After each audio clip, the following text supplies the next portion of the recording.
अथ मंत्रपाठः।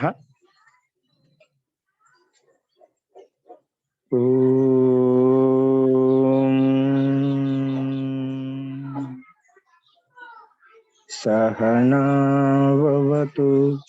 सहनौ भुनक्तु सह वीर्यं करवावहै तेजस्विनावधीतमस्तु मा विद्विषावहै।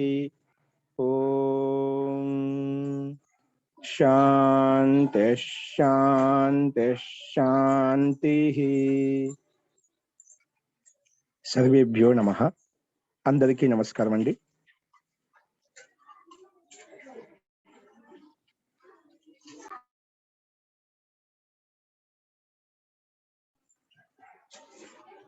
నిన్న మనము విభూతి పాదంలో 13వ సూత్రం చెప్పుకున్నాము. ఏతేన భూతేంద్రియేషు ధర్మ లక్షణ అవస్థా పరిణామ వ్యాఖ్యాత అనే సూత్రం చెప్పుకుంటున్నాము. ఇందులో ముందుగా సమాధి పరిణామము, నిరోధ పరిణామము, అదేవిధంగా ఏకాగ్రత పరిణామం చెప్పుకున్నాం.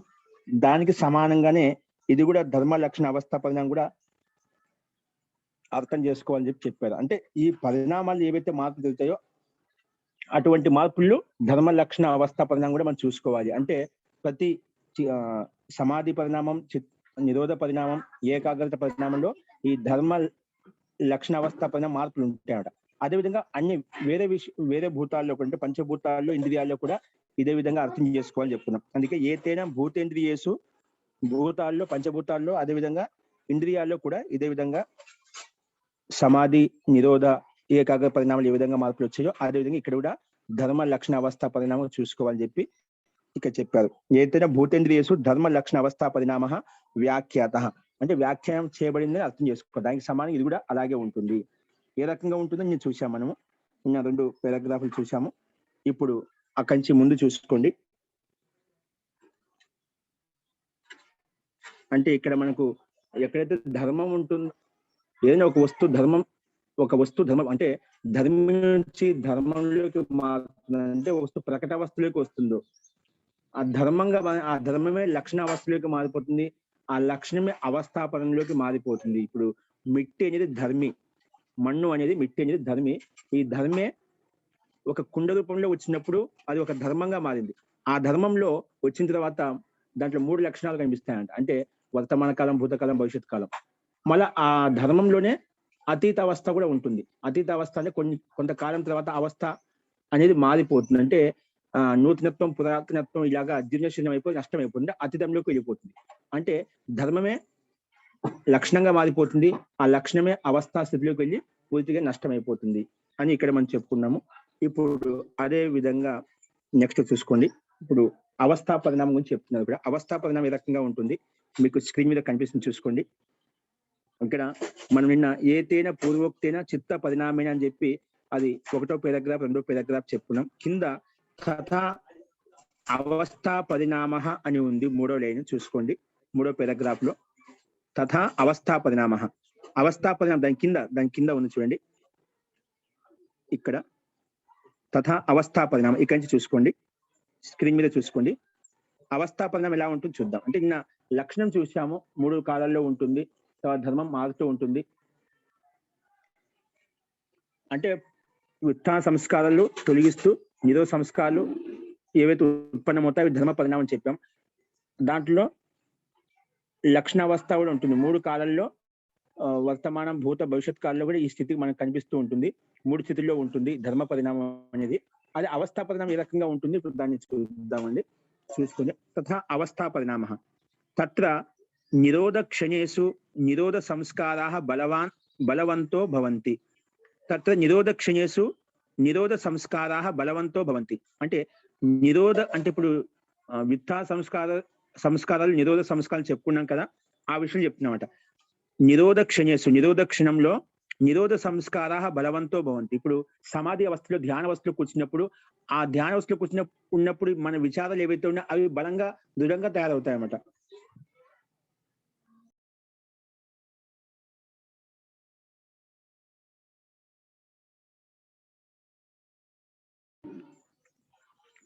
నిరోధక్షణంలో అంటే ధ్యాన అవస్థలో మనకు నిరోధ సంస్కారాలు ఆ సమాధి స్థితిలో కూర్చున్నప్పుడు ఏవైతే విచారణ ఉంటాయో అవి బలంగా ఉంటాయి. అంటే ఆ విచారణ మనకు అది ఎక్కువగా వర్తమానంలో ప్రజెంట్ గా ఉంటుంది అన్నమాట. ఆ మానసిక స్థితి ఆ రకంగా ఉంటుంది.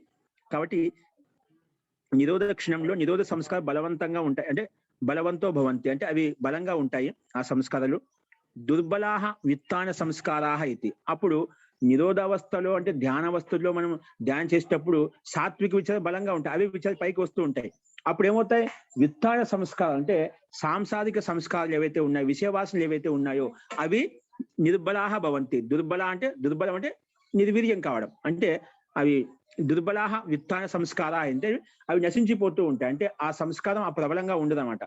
అవి వదిలేసాం, తొలగించేసామన్నమాట. దుర్బలాహ విత్తాన సంస్కారాహ ఇది అని చెప్పి ఇక్కడ చెప్పుకున్నాము. అదే విధంగా నెక్స్ట్ చూడండి. అంటే ముఖ్యంగా ధ్యానవస్థలో నిరోధ సంస్కారాలు బలంగా ఉంటాయి. ఇవి బలంగా ఉండటం వల్ల విత్తాన సంస్కారాలు, విషయ వాసనలు ఏవైతే ఉన్నాయో తొలగిపోతూ ఉంటాయి అని చెప్పుకున్నాము. నెక్స్ట్ ఏష ధర్మానం అవస్థా పరిణామం. ఇవి ధర్మాల యొక్క అవస్థా పరిణామం అనమాట. ఇది ధర్మాల యొక్క అవస్థా పరిణామము. అంటే ఈ రకంగా అంటే నిరోధ సంస్కారాలు బలంగా అవుతున్నాయి, విత్తాన తొలగిపోతున్నాయి. ఇదే ధర్మాల యొక్క అవస్థా పరిణామం. అంటే మారిపోతూ ఉంటుంది. విత్తాన సంస్కారాలు నశించిపోతున్నాయి, నిరోధ సంస్కారాలు ఉత్పన్నమవుతుంది. ఇదే ధర్మ పరిణామము. ధర్మానం అవస్థా పరిణామ. దీన్ని అవస్థా పరిణామం అని చెప్పాం. తత్ర ధర్మై పరిణామో ధర్మాణం త్రి అధ్వానాం లక్షణై పరిణామో లక్షణానామపి అవస్థాభి పరిణామ ఇది. ఇక తత్ర ధర్మిణో, ఇక ధర్మి అనేది ఒకటి ఉంటుంది. ధర్మి అంటే ఏం చెప్పాం మనం? మూలతత్వం ఏదైతే ఉందో ధర్మి. తత్ర ధర్మిణ ధర్మై పరిణామ అంటే ధర్మాల ద్వారా పరిణామం చెందుతుంది. ఇప్పుడు ఏం చెప్పాం మనం? నిరోధ సంస్కారాలు నశించిపోతున్నాయి, దుర్బలంగా అవుతున్నాయి. విత్తాన సంస్కారాలు దుర్బలంగా అవుతున్నాయి, నిరోధ సంస్కారాలు ఉత్పన్నం అవుతున్నాయని చెప్పాం. బలంగా తయారవుతున్నాయని చెప్పుకున్నాము. ఇప్పుడు అదే విషయం చెప్పారు. తత్ర ధర్మినో ధర్మై పరిణామ. ధర్మాల ద్వారా పరిణామం చెందుతున్నాడు, పరిణతి చెందుతుంది. ధర్మానం, అదే ధర్మాలే మళ్ళీ ఏమవుతాయి? త్రి అధ్వానాం లక్షణై పరిణామ. ఆ ధర్మాలు ఏమవుతాయి? లక్షణై పరిణామ అంటే లక్షణాలు మూడు కాల. లక్షణం అంటే మూడు కాల. త్రయ అధ్వా అంటే మూడు మార్గాలు, అంటే మూడు లక్షణాలు. అంటే అతీత, అనాగత, భవిష్యత్ కాలంలోకి మారుతూ ఉంటాయి. అంటే ఆ ధర్మ పరిణామం ఏదైతే ఉందో ధర్మిణ ధర్మై పరిణామ అంటే విత్తాన సంస్కార ఏవైతే నిర్బలం అయిపోయావో, నిరోధ సంస్కార ఉత్పన్నమైన ధర్మ పరిణామం అనేది లక్షణ పరిణామంగా మారిపోతుంది. అంటే దాంట్లో ఆ ధర్మ పరిణామం అనేది మూడు లక్షణాల్లో ఉంటుంది, మూడు మార్గాల్లో ఉంటుంది. అంటే మూడు అధ్వా అంటే మార్గం, మూడు మార్గాల్లో ఉంటుంది. ఏ రకంగా ఉంటుంది? త్రయ అధ్వా లక్షణి పరిణామం లక్షణానాం అపి అవస్థాభి పరిణామ ఇది. అంటే మూడు లక్షణాలతో యుక్తమై ఉంటుంది. ఏ రకంగా ఉంటుంది అనేది కింద మళ్ళీ చెప్పాడు. ఏవం ధర్మ లక్షణ అవస్థా పరిణామై శూన్యం నా క్షణమపి గుణవృత్తం అవతిష్టతే ఇది. అంటే ఇప్పుడు ధర్మ పరిణామం ఏదైతే ఉందో అది లక్షణ పరిణామంగా మారిపోతుంది. ఇప్పుడు ధర్మం ఉందంటే అది మూడు కాలాల్లో ఉంటుంది. ఏదైనా ఒక వస్తువుగా ప్రకట వస్తువులోకి వచ్చింది అనుకోండి, అది వర్తమాన కాలంలో ఉంటుంది, తర్వాత కాలాంతర భూతకాలంలోకి వెళ్ళిపోతుంది. ఆ వస్తువు ఉత్పన్నం కావడానికి భవిష్యత్ కాలంలో ఉంటుంది. అది మూడు కాలాలు, మూడు లక్షణాలు ఖచ్చితంగా ఉంటాయి. ఆ లక్షణాలతో లేకుండా ఒక క్షణం కూడా ఉండదు అంట. ఒక వస్తువు, ఒక పదార్థం తయారయ్యిందంటే ఈ మూడు కాలాలు ఖచ్చితంగా ఉంటుంది. ప్రత్యక్షంగా కనిపించే పదార్థం ఏదైతే ఉందో అది మూడో కాలంలో ఉంటుంది. మూడు కాలాల్లో మూడు లక్షణాల్లో ఉంటుంది అన్నమాట. అది చెప్పాడు ఇక్కడ. ఏవం ధర్మ లక్షణ అవస్థా పరిణామై, ధర్మ లక్షణ అవస్థా పరిణామాలతోటి శూన్యం నా క్షణమపి గుణం వృత్తం అవతిష్టతే. ఒక క్షణం కూడా ఉండవట. ఏదో ఒక ధర్మ పరిణామం అయిందంటే అది మూడు కాలాల్లో ఉంటుందన్నమాట. వర్తమాన కాలం, భూతకాలం, భవిష్యత్ కాలంలో మూడు ఉంటుంది. ఒక క్షణం కూడా లేకుండా ఉండదు. ఖచ్చితంగా పదార్థం ఉందంటే ఆ పదార్థం ఉత్పన్నమైందంటే ఖచ్చితంగా మూడు కాలాల్లో ఉంటుంది. ఒక క్షణమపి. శూన్యం అంటే శూన్యావస్థలో ఉండవట. ఖచ్చితంగా ఏదో ఒక లక్షణంలో ఉంటుంది. కాబట్టి ఒకటి వర్తమాన కాలంలో ఉండొచ్చు, భవిష్యత్ కాలంలో ఉండొచ్చు, లేదంటే భూతకాలంలో ఉండొచ్చు. ఏదో ఒక లక్షణంలో ఖచ్చితంగా ఉంటుంది అని చెప్పారు ఇక్కడ. శూన్యం నా క్షణమపి గుణం అవతిష్టది. శూన్యంగా ఎప్పుడు ఒక క్షణం కూడా ఉండదు. అంటే మూడో కాలం ఏదో ఒక కాలంలో ఉంటుంది. తర్వాత ఏం చెప్పాడు? చలంచ గుణవృత్తం. ఎందుకంటే ఈ గుణాలని సత్వగుణము, రజగుణం, తమగుణం, ఈ గుణాలు చలాయమానంగా ఉంటాయి. ఎప్పుడు ఇవి ఎలా ఉంటాయి? చలాయమానంగా ఉంటాయి. ఇక్కడ కూడా అదే విధంగా చలాయమానంగా అంటే ఒకసారి మనకి ఏముంటుంది? వర్తమాన కాలంలో ఉంది, ఒకసారి భూతకాలంలో, ఒకసారి భవిష్యత్ కాలం. అంటే ఏదో ఒక అవస్థలో ప్రధానంగా ఉంటుంది అనమాట. చలం చ గుణ గుణాలు మామూలుగా చలాయమానంగా ఉంటాయి. ఎందుకు? గుణ స్వాభావ్యం. ఎందుకంటే గుణాల యొక్క స్వభావం అన్నమాట. సత్వగుణము, రజగుణం, తమోగుణం వీటి యొక్క స్వభావం అన్నమాట. గుణాలు ఎల్లప్పుడూ ఓసారి సత్వగుణం ప్రధానంగా ఉంటుంది, ఓసారి రజగుణం ప్రధానంగా ఉంటుంది, ఓసారి తమోగుణం ప్రధానంగా ఉంటుంది. ఈ అవస్థలు మారుతూ ఉంటాయి, ఎల్లప్పుడూ మారుతుంటాయి. ఇప్పుడు అందుకే క్షణక్షణంలో ఈ సృష్టి పరివర్తన చెందుతూ ఉంది. అదేవిధంగా మన శరీరంలో క్షణక్షణం మార్పులు వస్తూ ఉన్నాయన్నమాట. అది కనిపించదు, సూక్ష్మంగా జరుగుతూ ఉంటుందన్నమాట. అందుకే మనకు ఈ శరీరంలో మార్పులు కలుగుతున్నాయి. అలాగా ప్రతి క్షణం మారుతూ ఉందన్నమాట. కాబట్టి ఈ గుణాల యొక్క స్వభావ కారణంగా ఇట్లాంటి మార్పులు వస్తున్నాయి. కాబట్టి ఏవం గుణ స్వాభావ్యంతో ప్రవృత్తి కారణం ఉక్తం గుణానాం ఇది. గుణాల యొక్క స్వభావం అటువంటిది. ఎందుకంటే ప్రవృత్తి కారణం ఉక్తం, ఎందుకంటే వాటి ప్రవృత్తి ఆ రకంగా ఉందన్నమాట.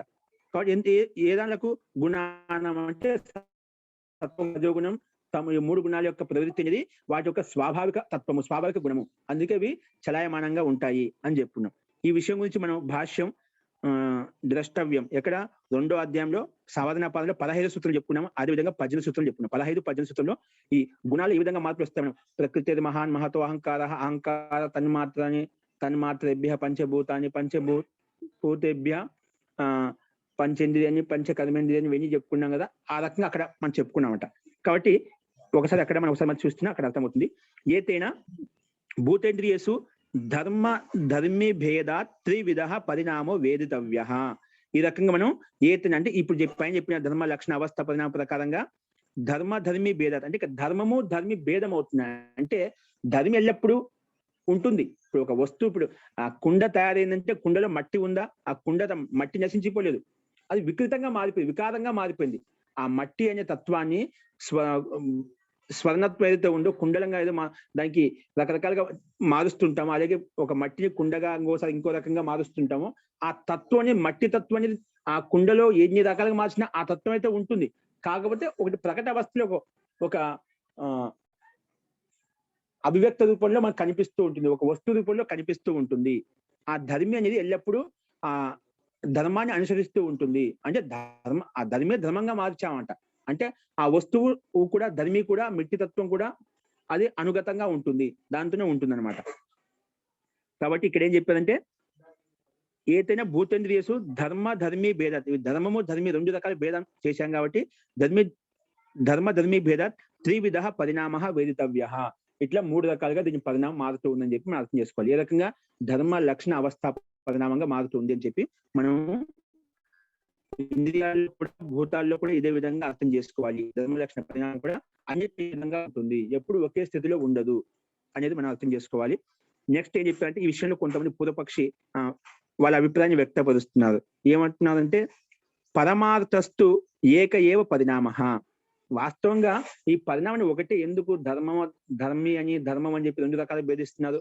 ఇదంతా వాస్తవంగా యథార్థంగా చూస్తే పరమార్థస్తు ఏక ఏవ పరిణామము. దీంట్లో భిన్న భిన్న రకాలు లేవు. ఎందుకు? ధర్మి స్వరూప మాత్రోహి ధర్మో ధర్మి విక్రియ ఏవ ఏష ధర్మ ద్వారా ప్రపంచత ఇది.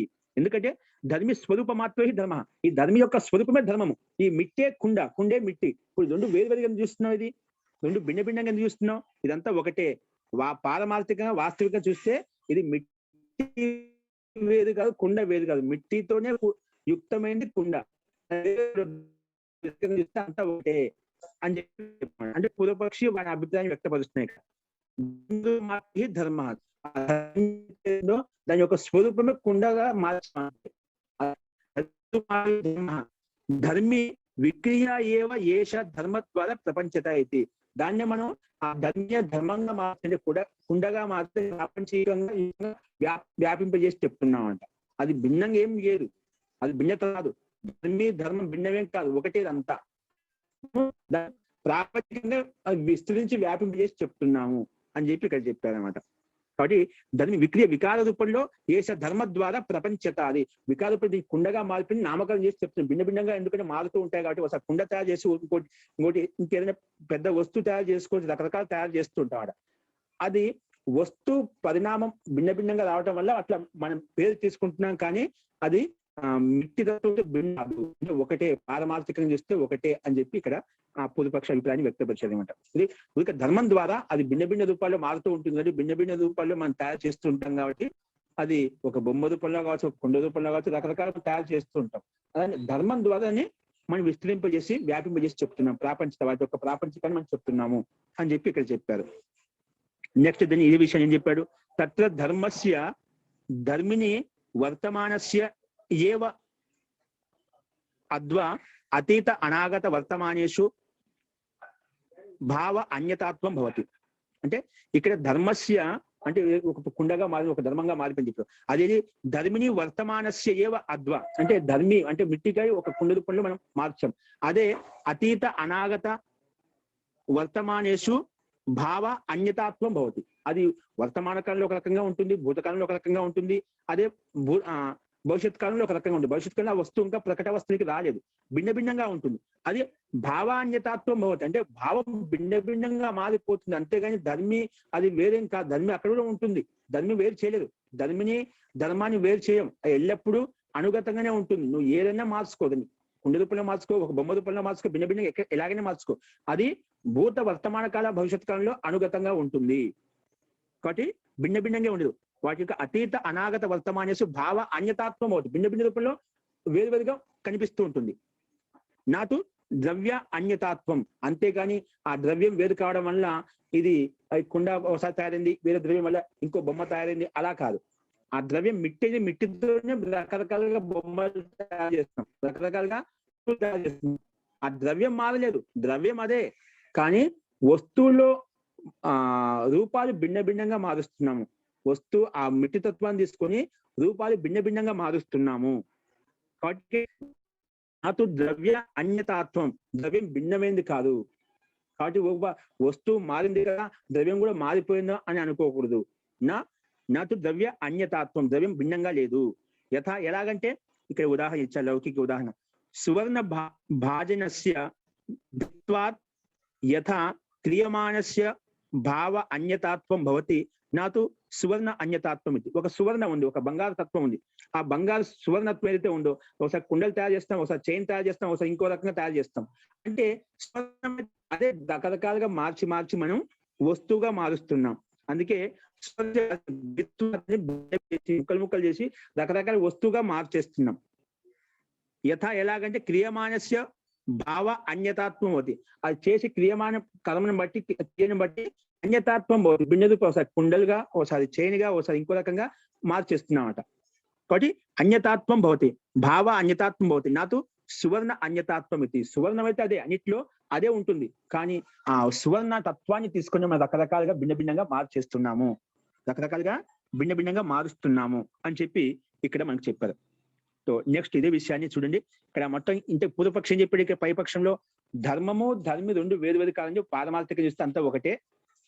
కాబట్టి మనం దాని ప్రాపంచిక అట్లా భిన్న భిన్నంగా చెప్తున్న వస్తువులు రూపంలో భిన్న భిన్నంగా మార్పు రావడం వల్ల అలా భిన్న భిన్నంగా చెప్తున్నాము, అంతేగాని వేరేం కాదని చెప్పి ఒక పూర్వపక్ష అభిప్రాయాన్ని ఇక్కడ వ్యక్తపరిచారు. నెక్స్ట్ ఇంకొక అతను వేరే ఆచార్య ఇంకో రకం చెప్తున్నాడు ఇదే విషయాన్ని చూడండి. అపర ఆహ, వేరే వ్యక్తి చెప్తున్నాడు. అపర ఆహ ధర్మ అనభ్యధికో ధర్మి పూర్వతత్వ అనతిక్రమాత్. ధర్మ అనభ్యధికో ధర్మి అంటే ధర్మం ఉల్లంఘించి ధర్మి ఏం లేదు, లేదా ధర్మిని ఉల్లంఘించి ధర్మం ఏం లేదు. అంటే ధర్మి ఇక్కడ కూడా ఆయన అదే విధంగా చెప్తున్నాడు. ధర్మి ధర్మం రెండు ఒకటి. ఇక్కడ అనభ్యధికో వేరేం కాదు, అది ధర్మి అనభ్యధికో అధికో ధర్మి. ఎందుకు? పూర్వతత్వ అనతిక్రమాత్, పూర్వతత్వము అతిక్రమించలేదు అనమాట. అంటే ఇక్కడ సువర్ణత్వం ఏ విధంగా అయితే, మిట్టితత్వం ఏ విధంగా అయితే అది అతిక్రమించడం లేదు, అది వేరు కావడం లేదు.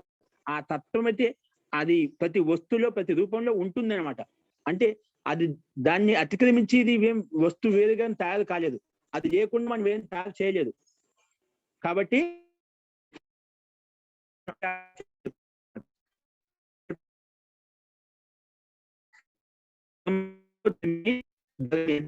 ధర్మాన్ని అతిక్రమించి ధర్మి వేరే కాదు. ఎందుకు?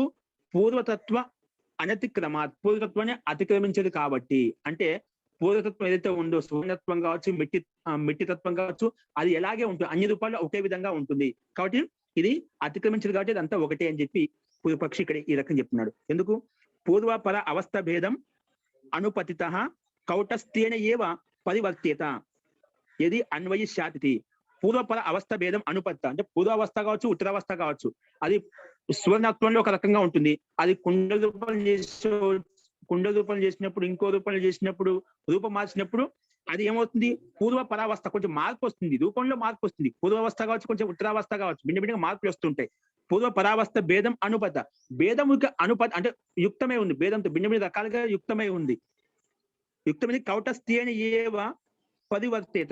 కౌటస్థం అది నిత్యంగా ఉంటుంది. ఆ సువర్ణత్వం కావచ్చు, మిట్టితత్వం కావచ్చు, ఆ రూపంలో కుండ రూపం కావచ్చు, ఆ కుండ రూపం కావచ్చు, అది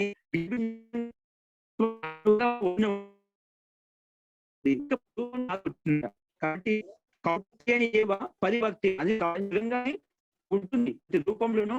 అది అది సువర్ణాన్ని తీసుకుని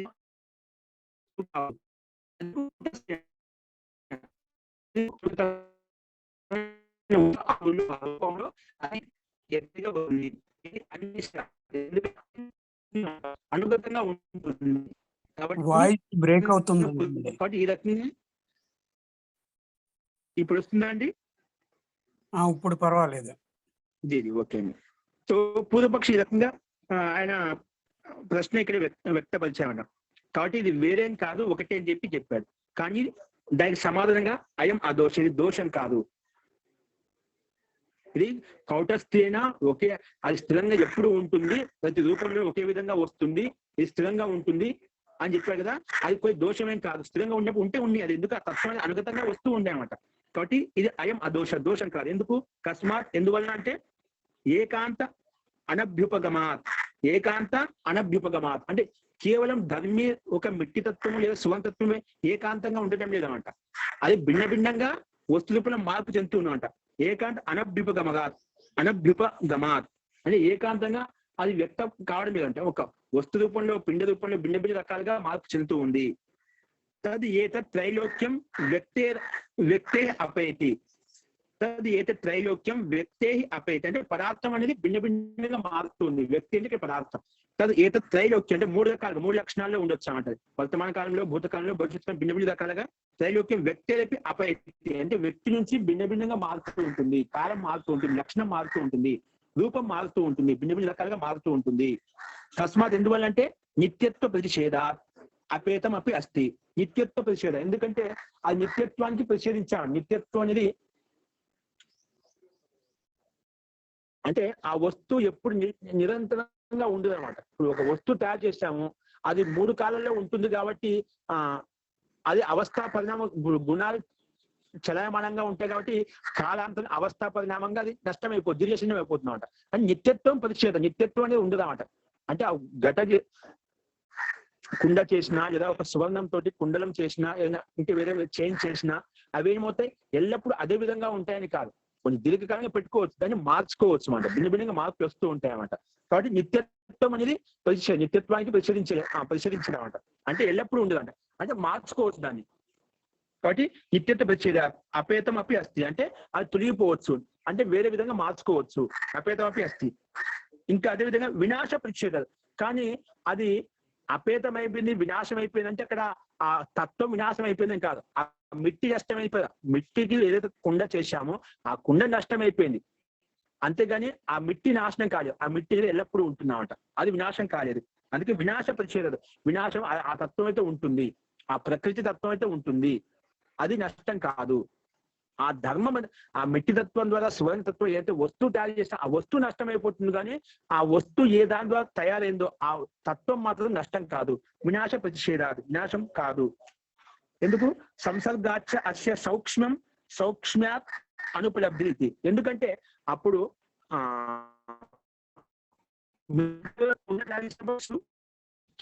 ప్రత్యక్షంగా కనిపిస్తుంది, అది కుండ పగిలిపోవడం వలన ఏమవుతుంది? సూక్ష్మం అయిపోయినమాట, అది కనిపించడం లేదన్నమాట, సూక్ష్మం అయిపోయింది. అది ఎప్పుడు ఇక్కడ సంసర్గాచ్య అస్య సౌక్ష్మం, సంసర్గం చేత ఉత్పన్నమైంది, సంసర్గం తొలగిపోగానే నష్టం అయిపోయినమాట. సంసర్గాచ్య సౌక్ష్మ, సంసర్గం తొలగిపోయి సూక్ష్మత్వం అయిపోయిందంట, చిన్నగా అయిపోయినమాట, అది కుండ కనిపించడం లేదు మనకు. సూక్ష్మచ అనుపలబ్ధి. అది సూక్ష్మంగా ఉండటం వల్ల మనకు ఉపలబ్ధి కలగడం లేదు.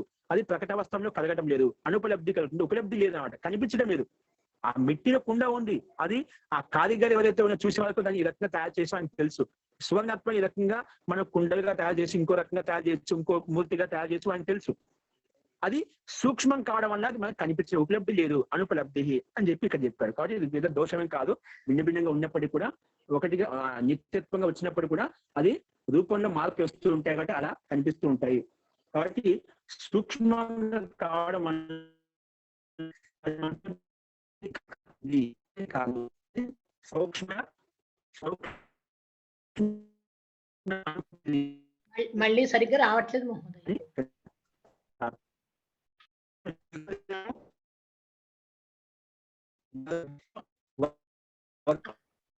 లేదు లేదు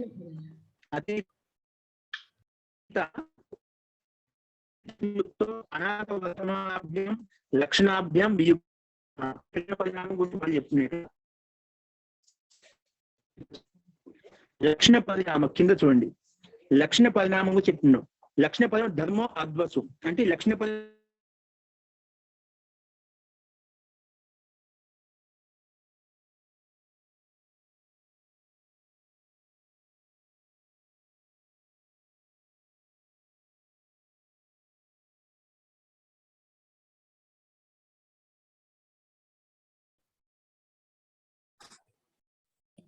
జీ ఇప్పుడు ఇంకొస్తుందండి మహోదయ. జీ లాస్ట్ 3-4 మినిట్స్ వినిపించలేదండి. ఏంటండి లాస్ట్ 3 మినిట్స్ వినిపించలేదండి సరిగా. ఇది సంసర్గాచ సౌక్ష్మం సౌక్ష్మ్యాచ అనుపలబ్ధి, ఇది ఎంతవరకు వచ్చిందా? లక్షణ పరిణామం అక్కడి నుంచి లేదండి సరిగా. అది అక్కడి నుంచి చెప్తున్నాను, మళ్ళీ చెప్తున్నాను చూసుకోండి. లక్షణ పరిణామం ధర్మో అద్వసు అంటే అద్వసు భిన్న భిన్న మార్గాల్లో ఎలా ఉంటుంది? వర్తమానో అతీత లక్షణయుక్తో అనాగత వర్తమానాభ్యాం లక్షణాభ్యాం వియుక్త. ఇప్పుడు వర్తమానో అతీత, ఇప్పుడు లక్షణ పరిణామం అనేది భిన్న భిన్న రకాలుగా ఒక వస్తువు తయారైంది, ఒక పదార్థం తయారైంది, అది వర్తమానో అతీత. ఇప్పుడు వర్తమానంగా ఉండేది అతీత లక్షణయుక్తో అనాగత వర్తమానాభ్యం లక్షణాభ్యాం వియుక్త. అంటే ఇప్పుడు ఏదైనా ఒక వస్తువు వర్తమానంలో ఉంది అంటే, ఒక పదార్థం ఒక వస్తువు విద్యమానంగా ఉంది అంటే అక్కడ అతీత లక్షణ యుక్తో అనాగత వర్తమానాభ్యాం అంటే భవిష్యత్ కాలంలో, లక్షణాభ్యాం వియుక్త అంటే వియుక్తం కాదని అర్థం, వియుక్తంగా ఉంటుందని కాదు. ఒక వస్తువు వర్తమాన కాలంలో ఉంది అంటే అది భూతకాలంలో వెళ్ళిపోదు, భవిష్యత్ కాలంలోకి రాదు అని కాదు, వాటి వియుక్తంగా ఉందని కాదు. కాబట్టి అక్కడ ప్రధాన అవస్థ కాదు, ఇక్కడ వర్తమానం. ఇప్పుడు కుండ రూపంలో ఉంది మనకు, అది ప్రధానంగా కనిపిస్తుంది, ఆ వస్తువు మనకు ప్రత్యక్షంగా స్థూల రూపంలో కనిపిస్తుంది అన్నమాట. అంటే కాలాంతరంలో దానికి అతీత అవస్థ వస్తుంది, అతీతం అయిపోయిన తర్వాత మన భవిష్యత్ కాల అవస్థ కూడా వస్తుంది, మళ్ళీ అది ఉత్పత్తి కూడా అవుతుంది అన్నమాట. ఆ వస్తువుని మళ్ళీ ఉత్పత్తి కూడా చేసుకోవచ్చు. కాబట్టి వాటి వియుక్తం కాదు. అంటే ప్రతి వస్తువు ఈ 3 లక్షణాలతో 3 మార్గాల్లో ఉంటుంది, 3 లక్షణాలు యుక్తమై ఉంటుంది, 3 కాలాల్లో యుక్తమై ఉంటుంది. అదే విషయాన్ని ఇక్కడ చెప్పానమాట.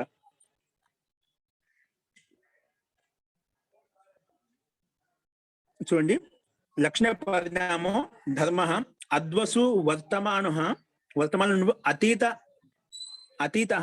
అతీత లక్షణయుక్తో అనాగత వర్తమానాభ్యం, అతీతము అది అనాగత అంటే భవిష్యత్ కాలం, అనాగత వర్తమానాభ్యాం లక్షణాభ్యం వియుక్తంగా ఉండదు, అంటే దాంతో యుక్తమే ఉంటుంది కాబట్టి అప్రధానంగా ఉంటుంది. తథా అలాగే అనాగత అంటే అతీతం అయిపోయింది, అనాగత లక్షణయుక్తో వర్తమాన అతీతాభ్యాం లక్షణాభ్యాం వియుక్త. ఏంటంటే ఇప్పుడు అనాగతంగా ఉంటే అది నష్టమైపోయింది అంటే మళ్ళీ అది అనాగత అవస్థ, అంటే మళ్ళీ దాన్ని ఉత్పత్తి చేసుకోవచ్చు. ఒక వస్తువు నష్టమైపోయింది, ఇప్పుడు అది అనాగత అవస్థ అంటే భవిష్యత్ కాల అవస్థలో ఉంటుంది, తర్వాత వర్తమాన స్థితిలో కూడా వస్తుంది అన్నమాట. ఒక వస్తువు నష్టమైందంటే అది భవిష్యత్ కాలంలో ఉంది, ఇప్పుడు ఇంకా ఉత్పత్తి కాలేదు. ఉత్పత్తి ఏంటంటే మళ్ళీ వర్తమాన కాలంలోకి వస్తుంది, అంటే అతీత అవస్థకి వర్తమాన కాల అవస్థ ఉంటుంది, భవిష్యత్ కాల అవస్థ కూడా ఉంటుంది, వాటితో వియుక్తం కాదు అని చెప్పి ఇక్కడ చెప్పాడు. తథా అనాగత అంటే భవిష్యత్ కాల అవస్థ, భవిష్యత్ కాలంలో ఏ వస్తువు అయితే ఉందో ఇంకా ఉత్పన్నం కాలేదో, అది ప్రత్యక్షం కాలేదో మనకు, అంటే అది మిట్టి రూపంలో ఉంది, మిట్టిలో మనకు గడ రూపంలో మనకు ఉత్పత్తి కాలేదు ఇంకా. అందుకే తథ అనాగత లక్షణయుక్తో వర్తమాన అతీతాభ్యాం లక్షణాభ్యాం వియుక్త. ఇప్పుడు అనాగత స్థితిలో ఉండేది వర్తమాన అతీతాభ్యాం లక్షణాభ్యాం వియుక్త. వర్తమాన స్థితి తర్వాత అతీత స్థితిలోకి రాదు, వియుక్తం, దాంతో వియుక్తమే ఉంటుందని కాదు, అది ఉంటుంది, అక్కడ కూడా యుక్తమై ఉంటుంది. ఇప్పుడు అతీత అవస్థలో ఉంది అంటే అనాగత అవస్థ అంటే భవిష్యత్ కాలం ఉత్పత్తి అవుతుంది. ఉత్పత్తి అయిపోయిన తర్వాత మళ్ళీ దానికి వర్తమాన అవస్థ కూడా ఉంటుంది, తర్వాత అతీత అవస్థ కూడా ఉంటుంది. వాటి వియుక్తంగా ఉండదు అంటే విపరీతంగా ఉండదు, అంటే దాని యుక్తమై ఉంటుంది అని చెప్పి ఇక్కడ చెప్పారు. తర్వాత ఒక తథా వర్తమానం, ఇప్పుడు వర్తమాన స్థితిలో ఉందనుకోండి. అప్పుడు ముందు మనం అతీత అవస్థ చూసాము, అనాగత అవస్థ చూసాము, ఇప్పుడు వర్తమాన అవస్థ చూపిస్తున్నాం. తథా వర్తమాన స్థితిలో ఉంది, అది కుండ రూపంలో మనకు ప్రత్యక్షం కనిపిస్తుంది. వర్తమాన లక్షణయుక్తో అతీత అనాగతాభ్యాం లక్షణాభియుక్త. ఇప్పుడు వర్తమాన అవస్థలో ఉందంటే ఖచ్చితంగా అది అతీత అవస్థలోకి వెళ్ళిపోతున్న తర్వాత అనాగత అవస్థలోకి అంటే భవిష్యత్ కాలంలోకి వెళ్ళిపోతుంది. వాటి వియుక్తమై ఉండదు అంటే వాటితో భిన్నంగా ఉండదు, వాటితో యుక్తమై ఉంటుంది అని చెప్పి 3 లక్షణాల అవస్థని ఇక్కడ చూపించామట. అంటే ఏ ఒక ధర్మం ఒక కాలంలో ఉంటే మిగతా 2 కాలంలో కూడా ఉంటుంది. ఇప్పుడు వర్తమాన కాలంలో ఉందనుకోండి, దానికి భూతకాల అవస్థ ఉంటుంది, భవిష్యత్ కాల అవస్థ కూడా ఉంటుంది. భూతకాలంలో ఉందనుకోండి, దానికి వర్తమాన కాలం అవస్థ ఉంటుంది, భవిష్యత్ కాల అవస్థ కూడా ఉంటుంది. అదేవిధంగా ఏదో భవిష్యత్ కాలం ఉందనుకోండి, దానికి వర్తమానం ఉంటుంది, భూతకాలం కూడా ఉంటుంది. అలాగా 3 అవస్థల్లో వస్తువు అనేది ఉంటుంది. అది ఇక్కడ అదే విషయం చెప్పారన్నమాట. యథా పురుషః ఏకస్యాం స్త్రియాం రక్తో నా శేషాసు విరక్తో భవతి ఇది. ఇది మొత్తం సారాంశం ఒక ఉదాహరణ ఏం చెప్పారంటే, ఒక పురుషుడు ఏకస్యాం స్త్రియాం రక్త, ఒక స్త్రీ మీద ఆసక్తుడే ఉన్నాడంటే వేరే స్త్రీ మీద ఆసక్తి లేదని కాదు. ఒక స్త్రీ మీద ఆసక్తుడే ఉంటే వేరే స్త్రీలో కూడా ఆసక్తి ఉంటుందన్నమాట. కాబట్టి ఆ రకంగా ఇక్కడ ఉదాహరణ ఇచ్చామట. అంటే ఇదే కూడా పైన కూడా ఒక ధర్మం ఒక వస్తువులో ఒక పదార్థం ఒక ధర్మంలో ఒక లక్షణంలో ఉందంటే మిగతా లక్షణాల్లో కూడా ఉంటుందన్నమాట. భూత భవిష్యత్ కాలంలో కూడా ఉంటుంది, లేదా భవిష్యత్ భూత కాలంలో కూడా ఉంటుంది, లేదా భూత వర్తమాన కాలంలో కూడా ఉంటుంది అన్నమాట. అట్లా 3 అవస్థల్లో ఉంటుంది. దానికి లౌకిక ఉదాహరణ ఏమి ఇచ్చారు ఇక్కడ? యథా పురుషః ఏకస్యాం స్త్రియాం రక్తః నా శేష, భిన్న స్త్రీలలో విరక్త భవతి ఇది నా, అంటే భిన్నంగా దాంట్లో ఆసక్తి ఉండదని కాదు, అక్కడ కూడా ఆసక్తి ఉంటుంది. లౌకిక ఉదాహరణకు చెప్పారండి.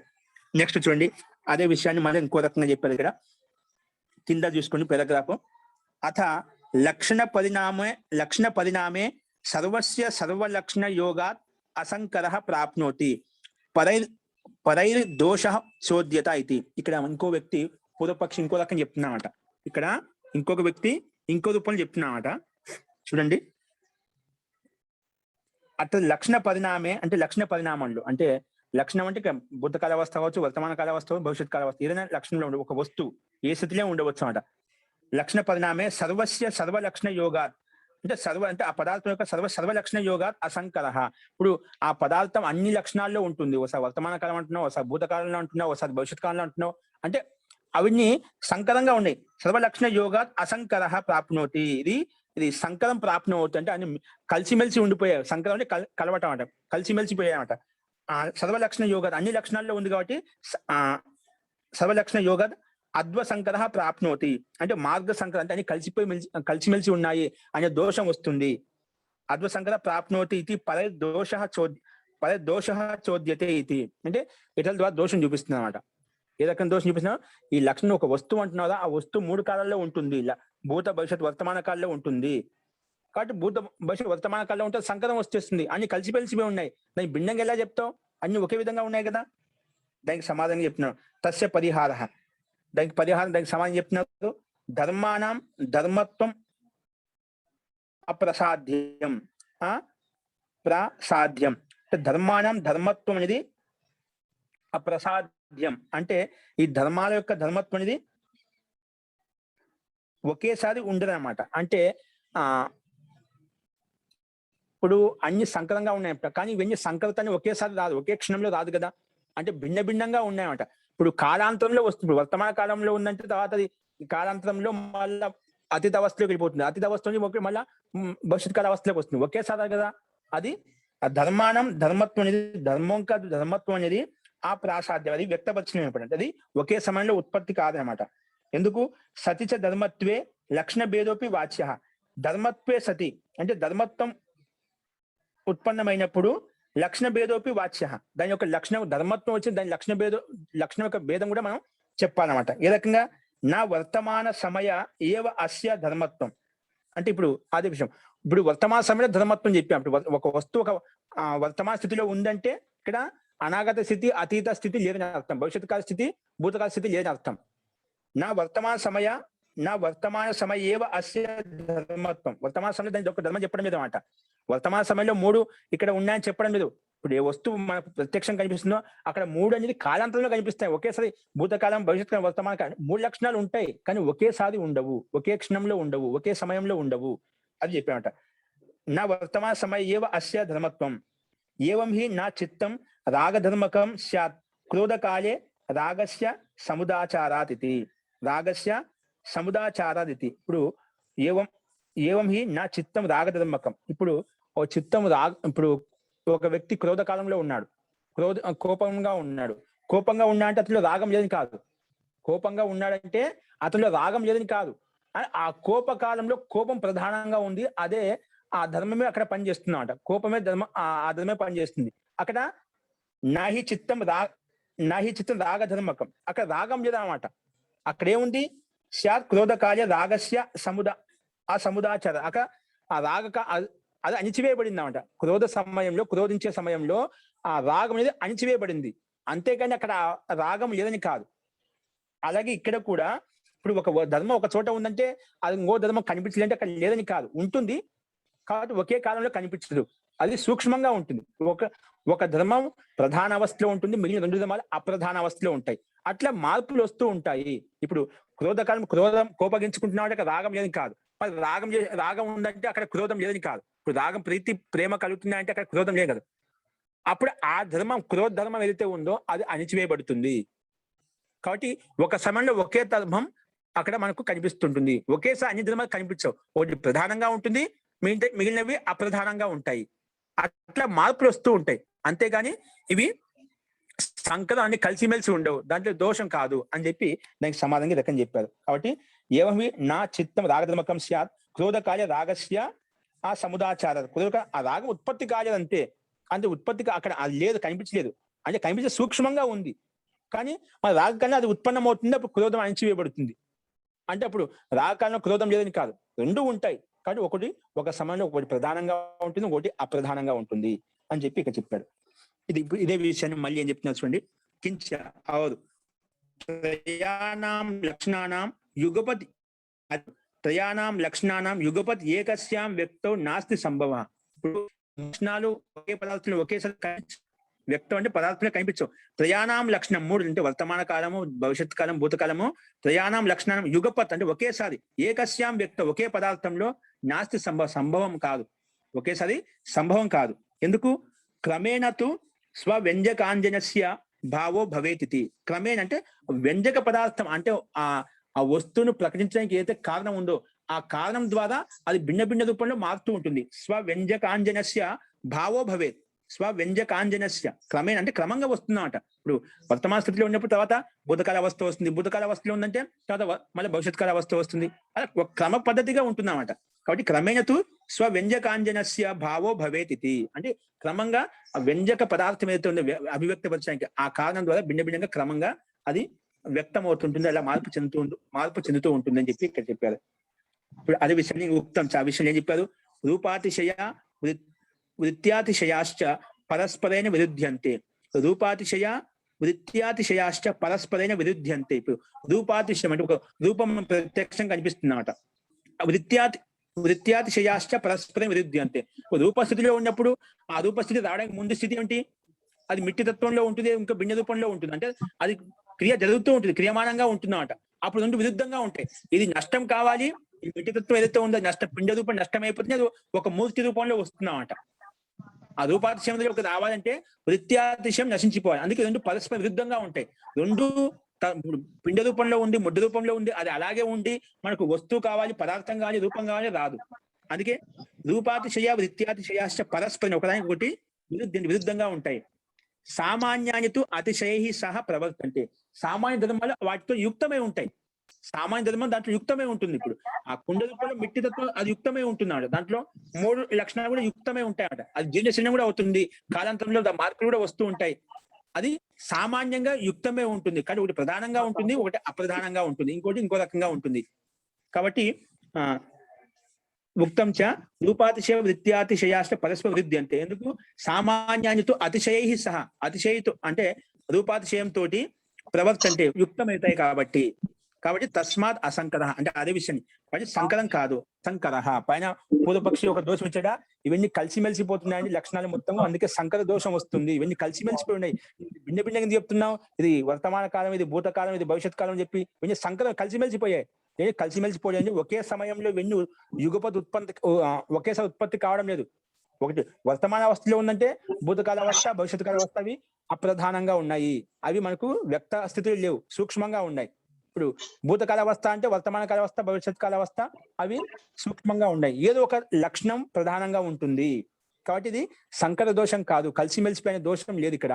కాబట్టి తస్మాత్ అసంకర. ఎలాగా అంటే దానికి లౌకిక ఉదాహరణ ఇచ్చారు ఇక్కడ మళ్ళీ. యథా రాగస్య ఏవ క్వచిత్ సముదాచారః ఇతి నా తదానిం అన్యత్ర అభావః. ఇప్పుడు రాగస్యేవ క్వచిత్ సముదాచర, కొన్ని చోట్ల రాగం ఉత్పన్నమైంది అంటే ప్రకటావస్థలో ఉందన్నమాట, రాగం అత్యంత ప్రీతి ప్రేమ కలుగుతున్నాయన్నమాట, రాగం చూపిస్తున్నామట. అప్పుడు నా తదానిం అన్యత్ర అభావః. అప్పుడు ఇక్కడ ఒక చోట రాగం ఉందంటే వేరే చోట రాగం లేదని కాదు, వేరే పదార్థంలో, వేరే వస్తువులో, వేరే వ్యక్తిలో రాగం లేదు, అక్కడ అన్యత్ర కూడా రాగం ఉంటుంది. ఒక వస్తువు రాగం ఉంది అక్కడే ఉందని కాదు, వేరే చోట కూడా రాగం ఉంటుంది, అంటే ప్రీతి ఉంటుంది, అక్కడ ప్రేమ ఉంటుంది. కాబట్టి రాగస్యేవ క్వచిత్ సముదాచార, అది ఉత్పన్నమైంది అంటే ప్రత్యక్షంగా అభివ్యక్తమైందంటే నా తదాని అన్యత్ర అభావ, ఆ సమయంలో వేరే చోట ప్రేమ లేదని కాదు, ఆ ప్రేమ అక్కడ కూడా ఉంటుంది, అదే ప్రీతి అక్కడ కూడా ఉంటుంది, ఆ రాగం అక్కడ కూడా ఉంటుంది.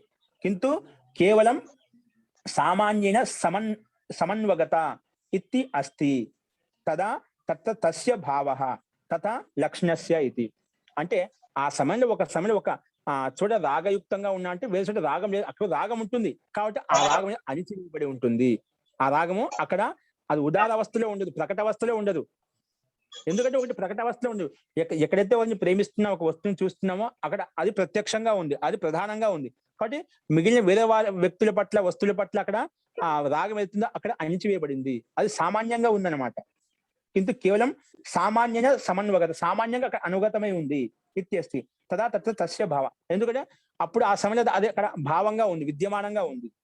అలాగే తథా లక్షణస్య, అదేవిధంగా లక్షణ పరిణామాలు కూడా ఇదే విధంగా అర్థం చేసుకోవాలి. అంటే లక్షణ పరిణామం అంటే ఇప్పుడు వర్తమాన కాల అవస్థ, భూతకాల అవస్థ, భవిష్యత్ కాల అవస్థ ఇవన్నీ కలిసిమెలిసిపోయి సంకర దోషం వస్తుందని చెప్పే కదా, ఇదండి అలాంటి ఏం లేదు. అవి ఒక సమయంలో ఒకటే ప్రధానంగా ఉంటుంది, వర్తమాన స్థితినే ఉంటుంది, లేదా భవిష్యత్ కాల స్థితి ఉంటుంది, లేదా భూతకాల స్థితి ఉంటుంది, కాబట్టి దోషం కాదు అని చెప్పి దీనికి సమాధానం చెప్పారు ఇక్కడ. నెక్స్ట్ చూడండి మళ్ళీ ఏం చెప్పారే,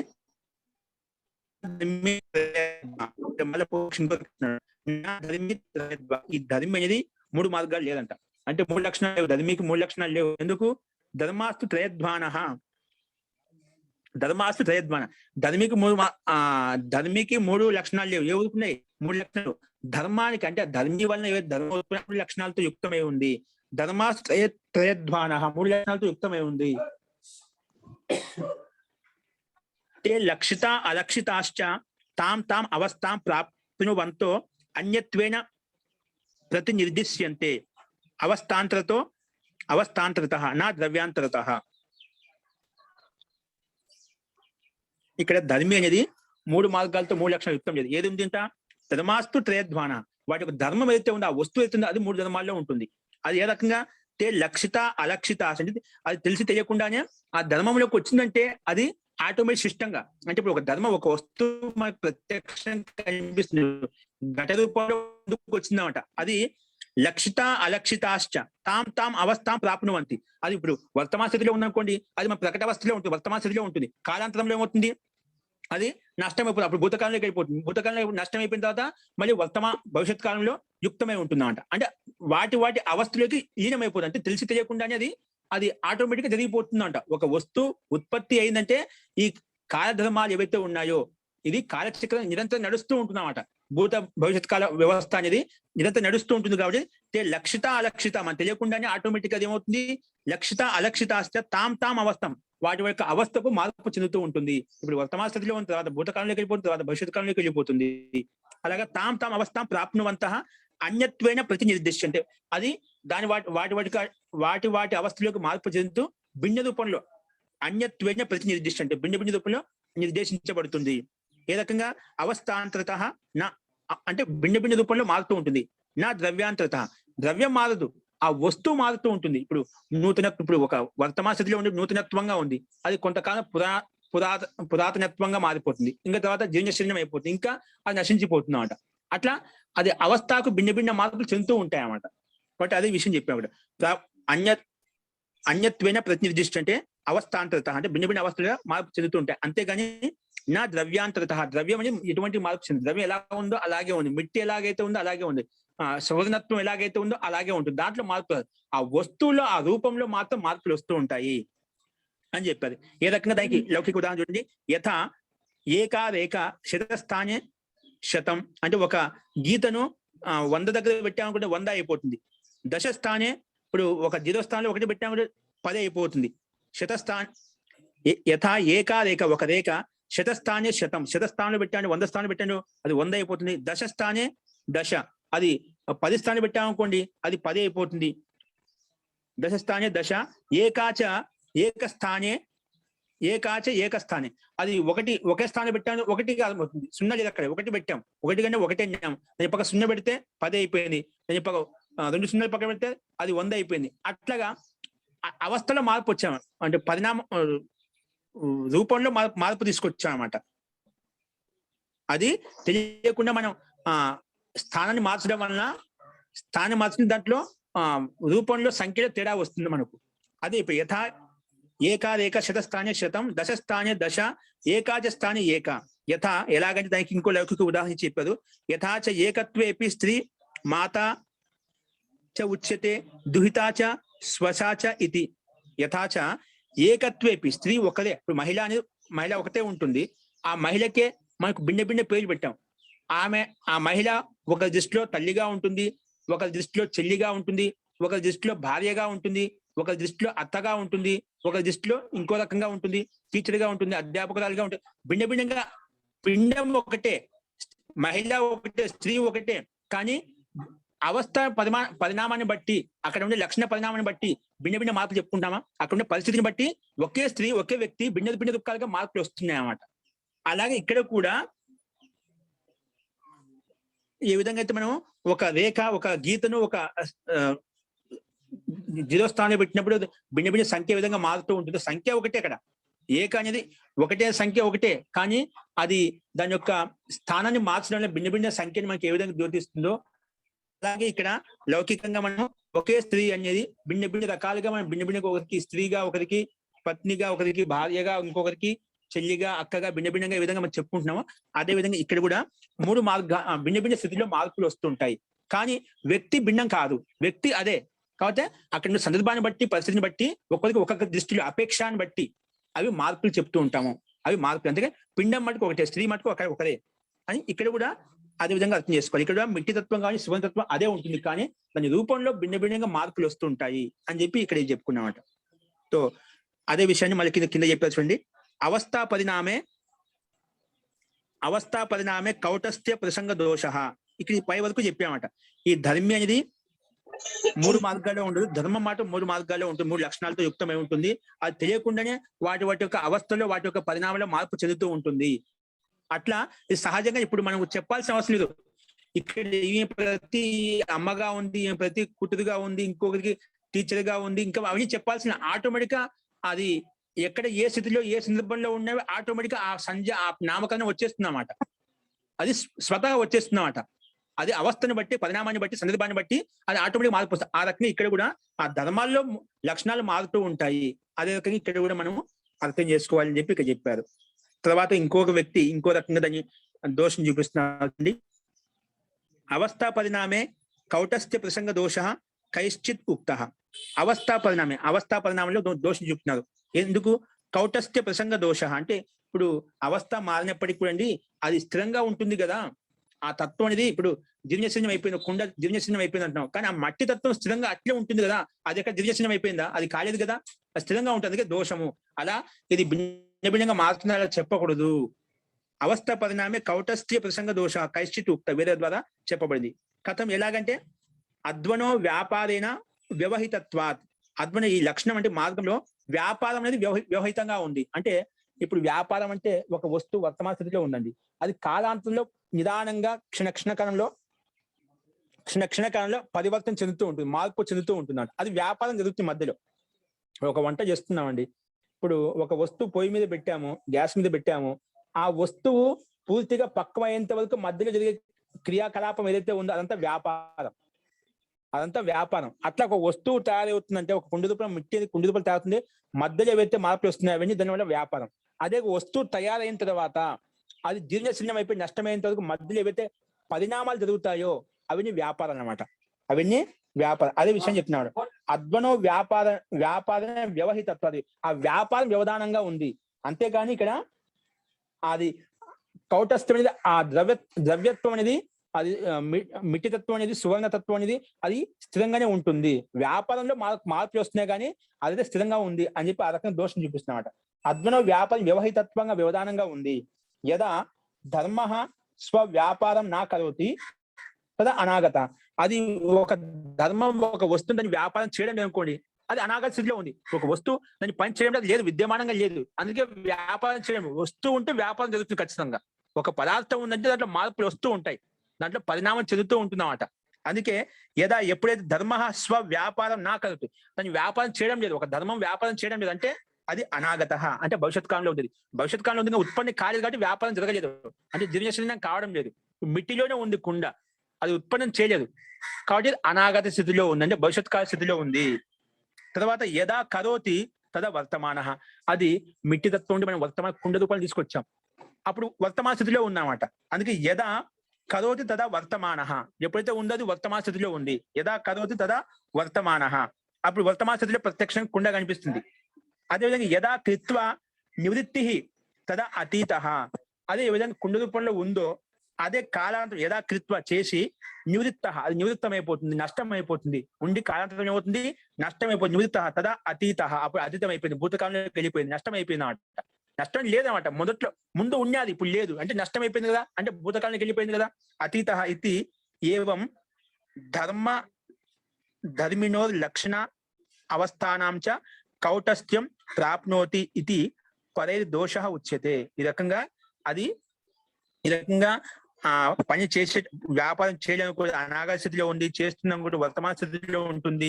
చేసిన తర్వాత ఏదైతే మనకు ప్రత్యక్షంగా కనిపిస్తుంది అది నష్టం అయిపోయింది అనుకోండి, అది అతీత అవస్థలో ఉంటుంది. ఈ రకంగా ధర్మ లక్షణ అవస్థానాంచ కౌటస్థ్యం ప్రాప్నోతి, అది కౌటస్థ స్థిరంగా ఉంది అని చెప్పి కౌటస్థ్యం ప్రాప్నోతి పరైర్ దోష ఉచ్యతే.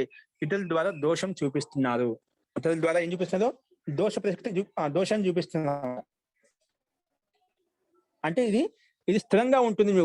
అది వ్యాపారం అనేది వర్తమానంగా భూతకాలంలో భవిష్యత్తుగా ఉన్నప్పటికీ కూడా అది ఆ తత్వం అనేది అది యథార్థంగా స్థిరంగానే ఉంటుంది, దాంట్లో ఎటువంటి మార్పు జరగలేదు అని చెప్పి పూర్వపక్షి పదైదు దోష వచ్చే దోషం చూపిస్తున్నారు. దానికి సమాధానంగా ఇప్పుడు ఆన్సర్ సమాధానం చెప్తున్నా చెప్పి నా అసలు దోషం కాదు. ఎందుకు అకస్మాత్ ఎందువల్ల అంటే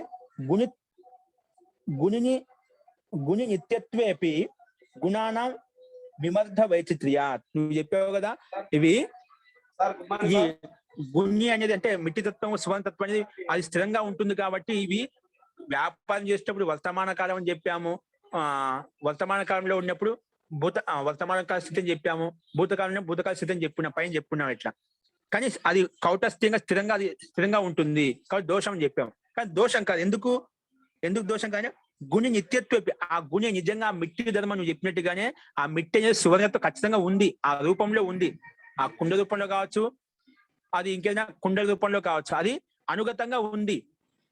గుణి నిత్యత్వం నిత్యంగా ఉన్నప్పటికీ స్థిరంగా ఉన్నప్పటికీ గుణానం విమర్ధ వైచిత్ర్యాలు. కానీ వాటి గుణాలు ఉన్నాయి కదా, వాటి రూపాలు ఉన్నాయి కదా, వాటి మూర్తి రూపం ఉంది కదా, అది భిన్నంగా విచిత్రంగా ఉంది కాబట్టి అది దోషం కాదు. నువ్వు ఎందుకు చూపిస్తున్నావు? మనకు అది ప్రధాన అవస్థ ఏంటి? అక్కడ సువర్ణత్వం మిట్టితత్వం చూపించడం మన లక్ష్యం కాదు, అదే సువర్ణత్వం చూపించడం మన లక్ష్యం కాదు. ఆ సువర్ణానికి ఎన్ని రకాలుగా మార్పులు చేసావు. ఇప్పుడు కుండ రూపంలో ఉంది, ఇప్పుడు ఇంకోటి చైన్ రూపంలో ఉంది, ఇంకోటి మూర్తి రూపంలో ఉంది, బొమ్మ రూపంలో ఉంది, అలాగే మిట్టితత్వం కుండ రూపంలో ఉంది, ఇంకా ఏదైనా మూర్తి రూపంలో భిన్న రూపాల్లో ఉంది.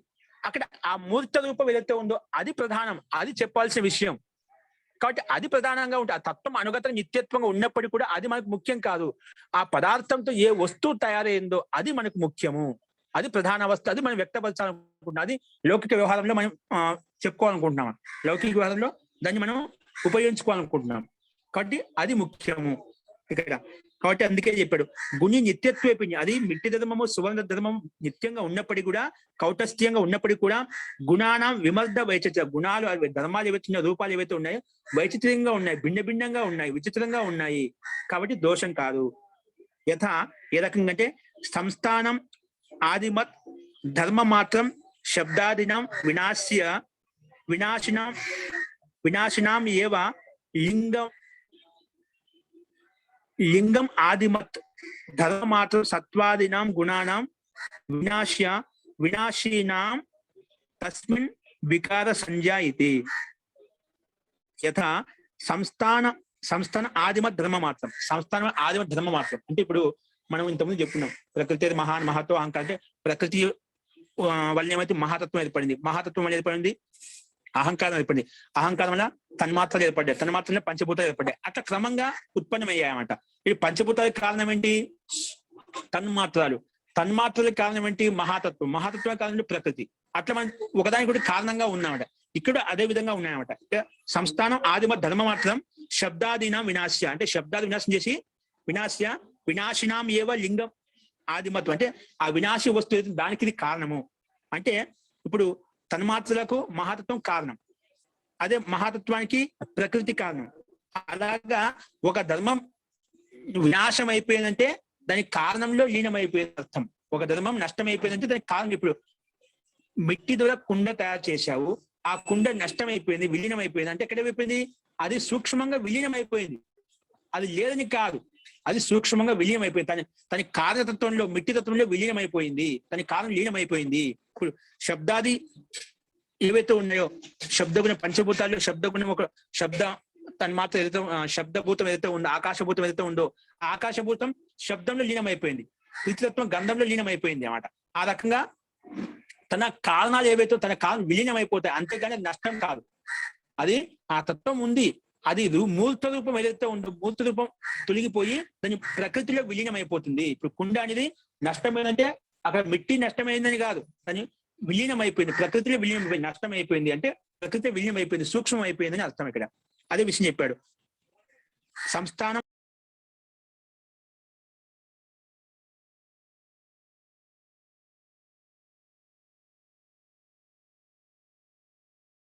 వాయిస్ రావట్లేదు సార్.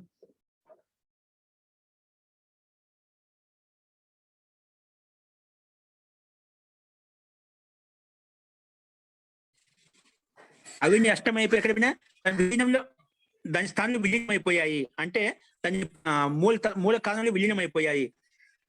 అదేవిధంగా ధర్మ మాత్రం స్వాదినాం గుణానాం వినాశినాం తస్మిన్ వికార సంజాయితి. అదే ఇప్పుడు అవి సత్వగుణాలు ఏవైతే ఉన్నాయో ఇవన్నీ మనం ప్రకృతి వల్ల మహాతత్వం మహాత్మ అహంకారం ఇవన్నీ ఏవైతే పోయినా అవన్నీ కూడా నష్టం అయిపోయేమో. ఇప్పుడు పంచభూతాలు పంచ జ్ఞానేంద్రియాలు పంచ కర్మేంద్రియాలు అహంకారంలో విలీనం అయిపోతాయి.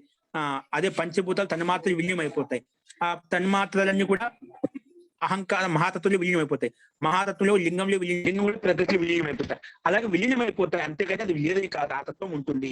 అది సత్వాదినాం గుణానం వినాశినాం తస్మిన్ వికార సంజాయితి. వికారం అవుతాయి, వికారంలో మార్పులు వచ్చాయి అంతే. వికృతంగా మారిపోయింది, ప్రకృతే మహాతత్వంగా మారిపోయింది, మహాతత్వమే అహంకారంగా మారిపోయింది, వికృతంగా మారిపోయింది. అట్లా వికృతిగా వస్తుంది, వికార సంజాయిని పేరు పెట్టాము, అంతేకాని ఇది దోషయుక్తం కాదు అని చెప్పి నిత్యత్వం ఉన్నప్పుడు కూడా వికారం చెందుతూ ఉంటుంది, మార్పు చెందుతూ ఉంటుంది, కానీ దోషయుక్తం కాదని చెప్పి ఇక్కడ చెప్పారు. ఓకే, దానికి ఇక్కడ ఒకటి లౌకిక ఉదాహరణ ఇచ్చారు, అది కావాలంటే మనం ఒకసారి చెప్పేద్దామని కొంచెం ఉంది.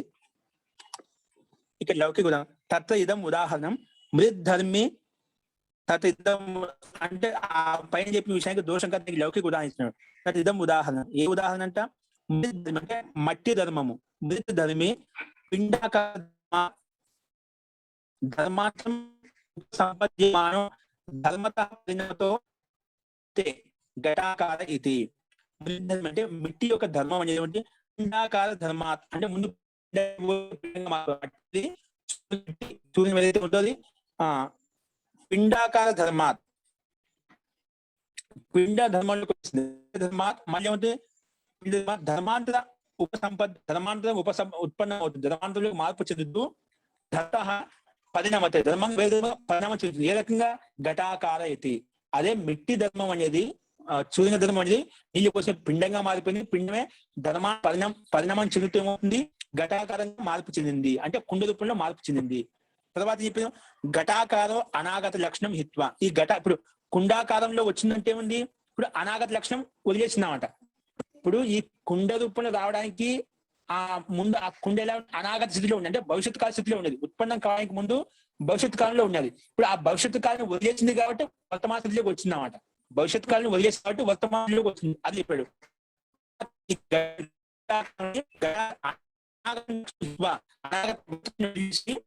వర్తమాన లక్షణం ఇది. వర్తమానం అంటే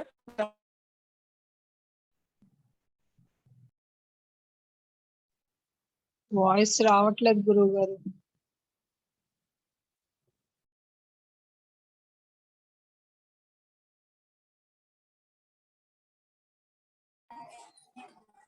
ఇక్కడ చూడండి, మళ్ళా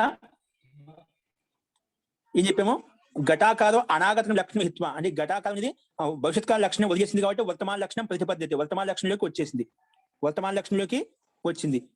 తర్వాత ఆ లక్షణత పరిణామత, అంటే ఆ వర్తమాన లక్షణంలోకి పరిణామం చెందింది. తర్వాత ఏమైంది, వర్తమాన లక్షణంలోకి వచ్చిన తర్వాత ఘట నవ పురాణతాం ప్రతి క్షణం అనుభవన్.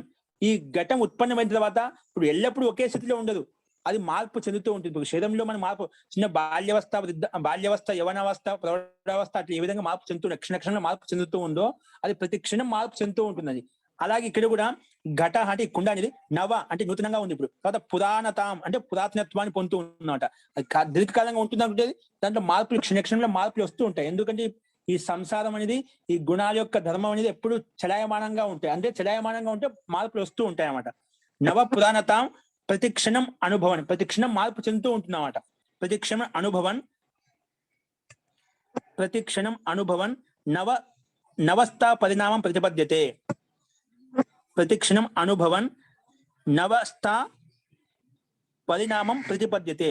అంటే దీంట్లో ప్రతి క్షణంలో మార్పు చెందుతూ భిన్న నవ పురాణ తత్వాన్ని ఆ పరిణామంలోకి మార్పు చెందుతూ ఉంటుంది. ఇది పురాతనమైనది, నూతనమైనది, అలాంటి అవస్థా పరిణామాలకి పరిణామం చెందుతూ ఉంటుంది. ఆ రకంగా ఉత్పన్నమై ప్రత్యక్షం కనిపిస్తూ ఉంటుంది. ధర్మినో అపి ధర్మాంతర అవస్థ ధర్మస్యాపి లక్షణాంతరం అవస్థ ఏకే ఏవ ద్రవ్య పరిణామో భేదేన ఉపదర్శిత ఇది. ఏం చెప్పాను, ధర్మినో అపి ధర్మాంతర అవస్థ. ఇప్పుడు ధర్మి అనే ఒక మిట్టి అనేది ధర్మాంతరంగా కుండ రూపంలోకి వచ్చాం. ఆ ధర్మం ఏం చెప్పాం వల్ల ధర్మినో అపి, ధర్మి కూడా ధర్మాంతర అవస్థ, ధర్మంగా మారిపోయింది, కుండగా మారిపోయింది. ఆ ధర్మస్యాపి, ఆ కుండ కూడా లక్షణాంతర అవస్థ, లక్షణాంతరం అవస్థ అంటే అది 3 కాలంలోకి వెళ్ళిపోయింది. ఆ ధర్మమే కుండని 3 కాలం, భూత భవిష్యత్తు వర్తమాన కాలంలోకి వెళ్ళిపోయింది.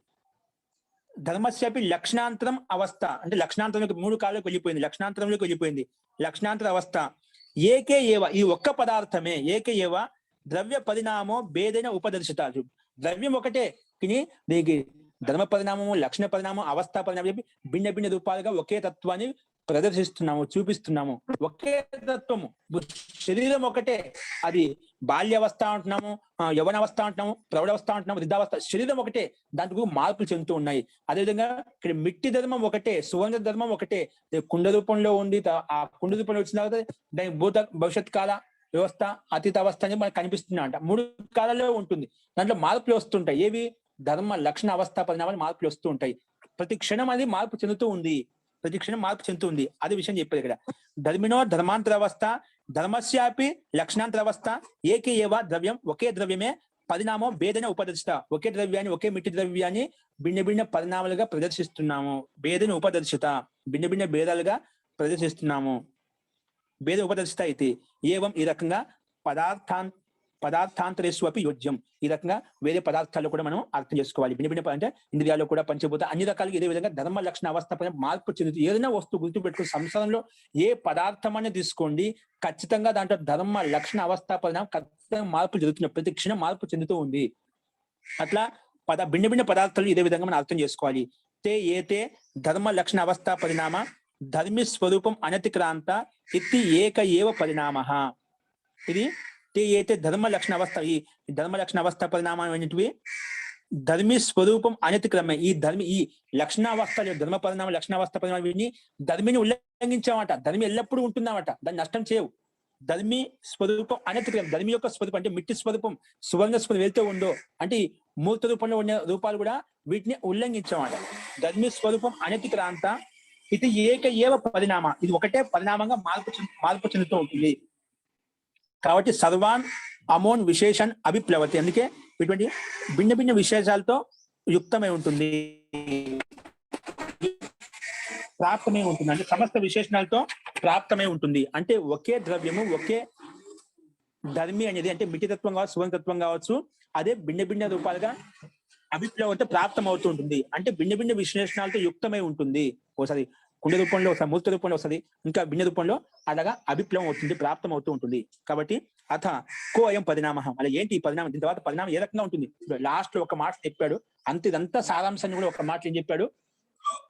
అథ కో అయం పరిణామం, ఏంటి ఈ పరిణామం అంటే అవస్థితస్య ద్రవ్యస్య పూర్వధర్మ నివృత్తో ధర్మాంతరోత్పత్తి పరిణామ. అవస్థితస్య ద్రవ్యస్య ఏదైతే అవస్థితంగా ఉందో విద్యమానంగా ఏదో ఒక ద్రవ్యం ఉందో ఆ ద్రవ్యం అవుతుంది పూర్వధర్మ నివృత్తం, పూర్వధర్మం ఏదైతే ఉందో అది నివృత్తం అయిపోతుంది, నష్టం అయిపోతుంది, క్షణక్షణంలో మార్పు వస్తుంది చెప్పాను కదా. పూర్వధర్మ నివృత్తో ధర్మాంతరోత్పత్తి, వేరే ధర్మంగా ఉత్పత్తి అవుతుంది, దీన్నే పరిణామ అంటాం. ధర్మోత్పత్తి పరిణామ, ఇదే పరిణామము. ఆ పరిణామం ఏంటి, ధర్మ లక్షణ అవస్థ పరిణామంగా 3 రకాలుగా చెప్పామంట. ఏంటి, అవస్థితస్య ద్రవ్యస్య పూర్వధర్మ నివృత్తో ధర్మాంతరోత్పత్తి పరిణామ అంటే విద్యమాన ద్రవ్యం ఏదైతే ఉందో ఆ విద్యమాన ద్రవ్యము పూర్వ ధర్మాన్ని వదిలిపెట్టి వేరే ధర్మాంతరంలో మార్పు చెందుతూ ఉంటుంది, దాన్ని పరిణామం అంటాము. ఇప్పుడు కుండ ఉంది, ఆ కుండ ఎల్లప్పుడు అదే విధంగా నూతనత్వంలో ఉండదు, దాంట్లో మార్పులు అవస్థలో మార్పులు వస్తూ ఉంటాయి, క్షణక్షణంలో మార్పులు వస్తూ ఉంటాయి.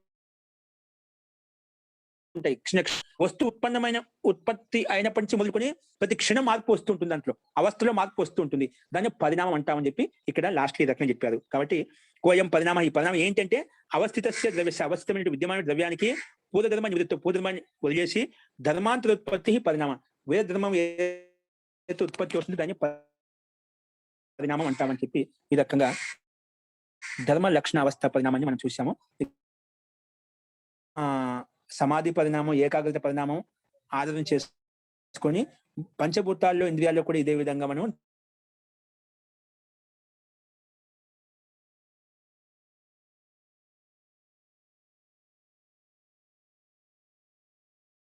ధర్మ